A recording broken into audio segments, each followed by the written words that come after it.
কিন্তু এই পিছলা জায়গায় আরো বেশি তেল মর্দন করে আমাদের সম্মানিত আইন উপদেষ্টা আসিফ নজরুল। উনি পলিটিশিয়ানদেরকে শুধু পিছলা খাওয়াইতে চান। তারা বিবাহিত রাজিও হয়েছে, কাবিননামায় সাইনও করেছে, এখন তাদের না বলার কোনো অপশন নাই। মুখে একটা অন্তরে একটা এই ধরনের যে আচার ব্যবহার রয়েছে এটা স্পষ্টত হচ্ছে। গণভোট প্রশ্নেও জামাত পরবর্তীতে হয়তো বা বিএনপির সাথে ঐক্যবদ্ধ হয়ে যাবে যে ঠিক আছে তাহলে ইলেকশনের দিনে গণভোট করি। তো এখন বিএনপি গতকাল অনলাইনে জারি করেছে না শব্দ। বিএনপির না শব্দ বলার কোনো ওয়ে নাই, তারা হা অলরেডি বলে দিয়েছে। তারা বিবাহিত রাজিও হয়েছে, কাবিননামায় সাইনও করেছে, এখন তাদের না বলার কোনো অপশন নাই। তাদের এটা আগেই ভেবেচিন্তে করা উচিত ছিল। কিন্তু এই সময়ে আমাদের যে দাবিটা,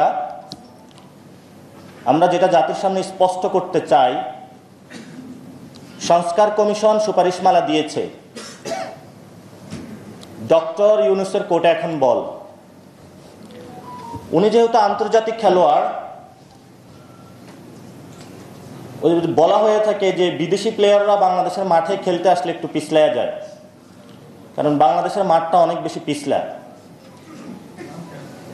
কিন্তু এই পিছলা জায়গায় আরো বেশি তেল মর্দন করে আমাদের সম্মানিত আইন উপদেষ্টা আসিফ নজরুল। উনি পলিটিশিয়ানদেরকে শুধু পিছলা খাওয়াইতে চান।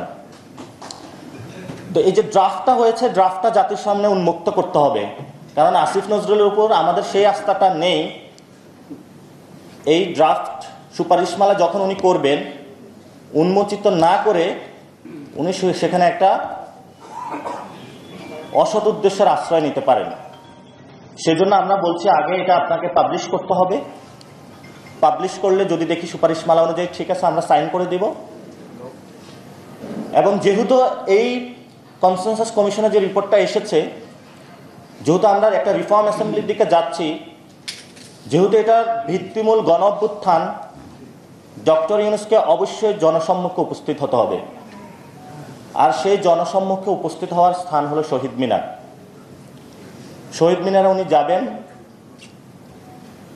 উনি তো একটু আস্তে আস্তে এমনি হাঁটেন, সুন্দরভাবে যাবেন, পুরো বাংলাদেশকে ডাকবেন, আমরাও যাব, সবাই এখানে উপস্থিত হবেন। আপনি সেখানে বসবেন, আদেশ জারি করবেন, আদেশে সাইন করবেন। তবে আমাদের আহ্বান থাকবো রাজনৈতিক দলগুলোকে একটু নিচে রাখবেন, শহীদ এবং আহত ফ্যামিলিদেরকে একটু উপরে রাখবেন। এবার